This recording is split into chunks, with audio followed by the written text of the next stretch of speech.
Was he in a long-term relationship with her and you're telling me he never developed feelings for her? Don't play in my face. You're not going to play in my face. I'm not even going to entertain that because it just doesn't make sense.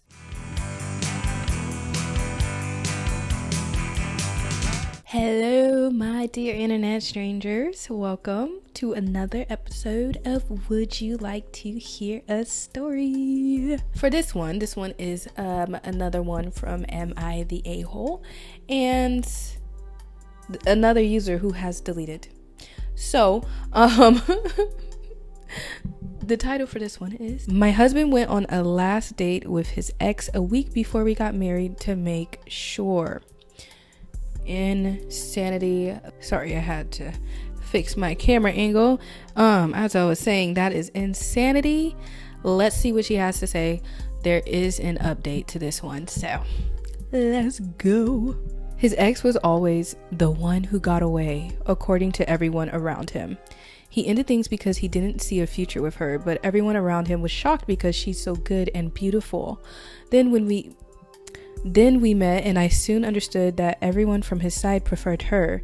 I even heard some call me the Camilla, although I am neither much older nor less attractive, in my opinion. I love how I look, even if I don't tick all the beauty boxes like tall, blonde, blue eyes, etc., like his ex. So, who is Camilla? Why some call me the Camilla?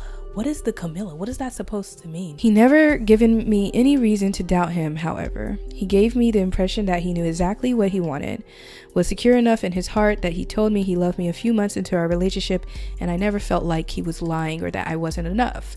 He's fully aware of what people think about him leaving his ex, and he gave me the impression that he thought they were silly and childish. He told his mom that I am who he chose. Okay, some of these words. He told his mom that I am who he chosen. Okay? And if she wanted a part of it, she needed to clean up her act. We got married 3 years ago, and only now I found out that he went on a date with his ex a few days before our wedding. He wanted to know for sure that she wasn't like everyone around him thought, the one who got away. He wanted to make 100% sure. His mom told me gleefully when she visited our new baby, and she looked at my daughter and said she wondered what would have happened if he changed his mind after that date and she was visiting their baby now. Nani? Okay. I think mom did that on purpose. My husband and the one who got aways with... Oh my God, why am I struggling to read this? My husband and the one who got aways with a sigh, but gleefully. You know what I mean? No, girl.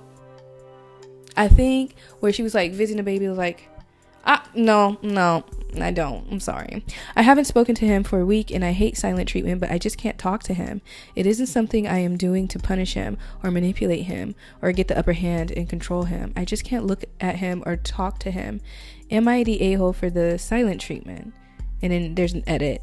He was there when it happened. He told his mom to shut up. Then he admitted he went on a date and admitted the reason his mom told me was the truth.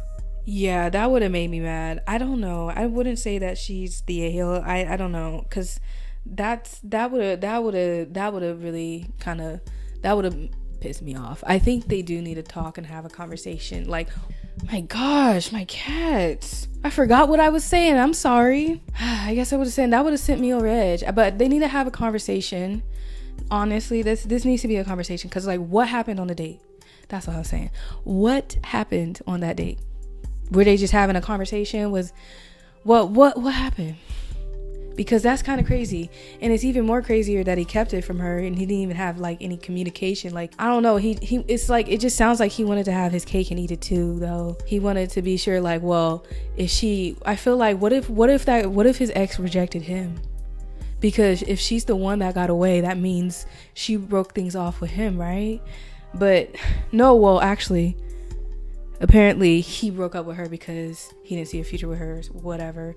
But he could be lying. You never know, because why? I don't know. This is weird. There's an update though. Yeah, people are speculating in the comments that the mom and the mother-in-law probably set it up, like the date before the marriage or whatever. But even if she did, why would he say that? Is he a boy mom? I mean, or is he a boy mom? Or is he mama's boy? Is she a boy mom? Like, because he can say no, like, out of respect. He just, I don't know. I wouldn't blame her for that, but like, of course she's gonna have loyalty to him. If I'm just not shocked. I'm not saying it's right. I'm just not shocked. All right, let's go to the second update. I mean, the first and only update, my bad. So she just has it numbered. She has 7 bullet points. So let's go through them. 1, my husband and I have talked. Well, he did most of the talking and I listened. I asked him for the honest truth. He said that he got cold feet. Didn't I just say that? Or maybe I didn't. He was panicking about, he said that he got cold feet. He was panicking about why nobody saw what he saw. He showed me texts from his family and friends up until our wedding of people asking him why he was doing this and if he really was sure. That is so messed up.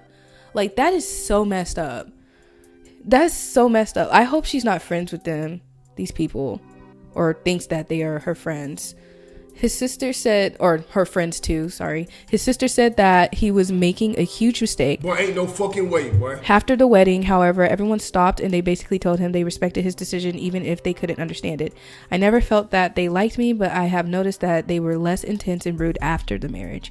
But starting now, less rude isn't enough for me anymore. I don't blame you. That's terrible. That's terrible. 2, the date was a dinner and wine. He understood it was wrong the second he sat at the table, but didn't want to just leave because it would have been weird and rude to ditch her when he was the one who made the dinner plans. Why did it have to be a date? That's my thing. Why did it have to be a date? Why didn't they just have a conversation? Why didn't he just have a conversation with her? Why couldn't he just have a conversation with her somewhere that's free or something? Like maybe at a coffee shop sitting down. That's more casual. 3, he didn't tell me because he knew I would call off the wedding and think it was bigger than it was. He didn't want to hurt me. He said that he loved me from the day we met and that never changed. The thing is, that's a problem right there because you knew that she would call off the wedding. That means that you were overstepping a boundary, sir. Like, you robbed her from that choice. You didn't let her make a choice. That is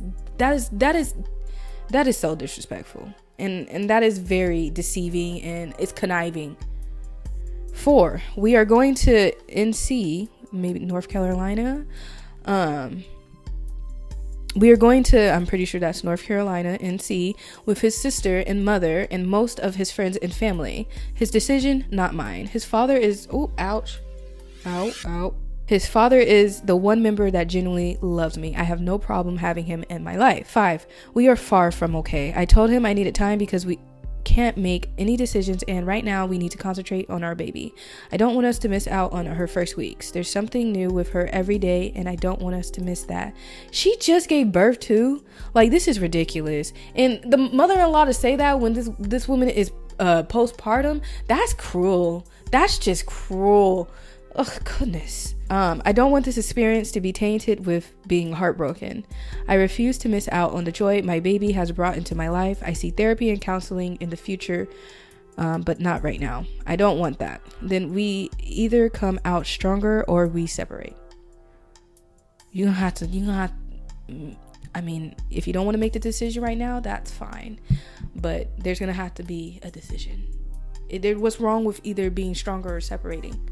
Both of those can work, especially if it actually like if you get stronger, if it actually works out, if it's actually healthy on both ends. But if it's better to separate. It's a win-win. But I understand she is just had a baby, actually, so I'm pretty sure you wouldn't want to separate and be a single parent to a new baby. So I also understand that. 6, I am 3 years older than my husband and 8 years older than his ex. To the people in my DMs calling me ugly and jealous, I am neither. Why are people so, come on now, you guys are losers, whoever's doing that to her. Not every girl dreams to be tall and blonde. Not every man likes tall and blonde. Only incels think that Stacy is goals and nothing else. Okay, so Stacy is her name. I think she's just now revealing her name. They broke up because my husband didn't develop feelings for her. What didn't develop. I think she's wording that wrong. I think that's definitely being worded wrong. When he realized it wasn't happening, he ended things because he was looking for love. So no, I wasn't the backup, even if many people in my previous posts thought it was a good idea to call me a backup to add more insult to injury. What kind of satisfaction do you get from that? All right, and that was her only update. But let me say this. I don't know what she means about this. They broke up because my husband didn't develop feelings for her. What? No. If he told you that, that's a damn lie. I don't think how long were they in a relationship for? Does she ever say that? Because I'm not, y'all. Do I look? Come on now. I don't. For his family to be that involved, I don't know, stuck on her and stuff like that before the marriage. It does not. If he was in a long-term relationship with her, and you're telling me he never developed feelings for her, don't play in my face. You're not gonna play in my face. I'm not even going to entertain that because it just doesn't make sense, and I'm not about to argue with nobody about it. We're done with that. We're done with that. It's just no. Anyways, I hope you guys like that story. Let me know what you guys think about it. And that was the most recent update, so Miss Girl is probably still going through it. So leave your comments, your opinions down below, and the lesson that you learned. My lesson that I've learned.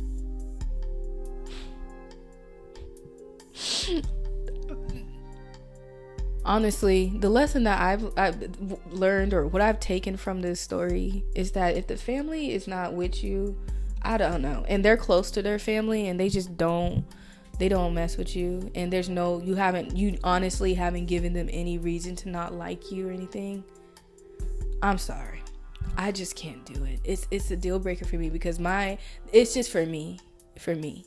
So I know that's not the case for some people, because some people are like, oh, you can miss out on chances of real love. But if these people are in his life, and that's his family and stuff, like sometimes lifestyles don't mix, and his family can be just lifestyle and not willing to go, like, no contact kind of thing. And I wouldn't even want that, for someone. Like, I wouldn't want that. Like, if you're okay, if your parents or family is crappy or whatever like that, and you're okay with that, I don't want to be dating that person or getting married to that person in the first place. But even if it's not even that extreme, if they just can't not have them in their life, we just can't do it. So that's the thing. It's like I have a big family, and I would want to be in a family, like, if I get married, like, I don't want kids, so it's important to just have a family that gets maybe not always get along, but that like each other, okay? So I don't want no tension, no none of that. I wouldn't want to be married into that. So it's just not, it wouldn't be worth it for me. But you guys let me know what you've taken from this story, and thank you guys so much for watching. Oh, by the way, we are almost at 500 subscribers, and when we reach 500 subscribers, I'm going live. So make sure you subscribe so you don't miss when I go live. And when I do, I just want to let you know I'm super new to this whole live streaming thing. So what we're going to be doing is we're going to start off by doing playing some horror games, but in the future lives, once I get this down packed, I think it might only take me a couple lives, we're going to be reading Reddit stories live together, and you guys can be shooting out your comments, and we can I don't have to go through this alone. I don't feel like I'm necessarily going through this alone, because I'm talking to the camera, I'm talking to y'all, so it feels a little bit different. But see your guys' comment pop up live and your reactions live, that'll be pretty cool. So make sure you subscribe if you want to see more stuff like this. Like I said, on the lives, once we hit 500 subscribers, and after I get it down packed, we're gonna read a few stories, and then I am going to venture off into playing some games, probably mostly horror games or indie games. But yeah, so thank you guys, and thank you guys again. I don't know how many times I'm gonna say that. I hope to see you guys in the next one. Bye.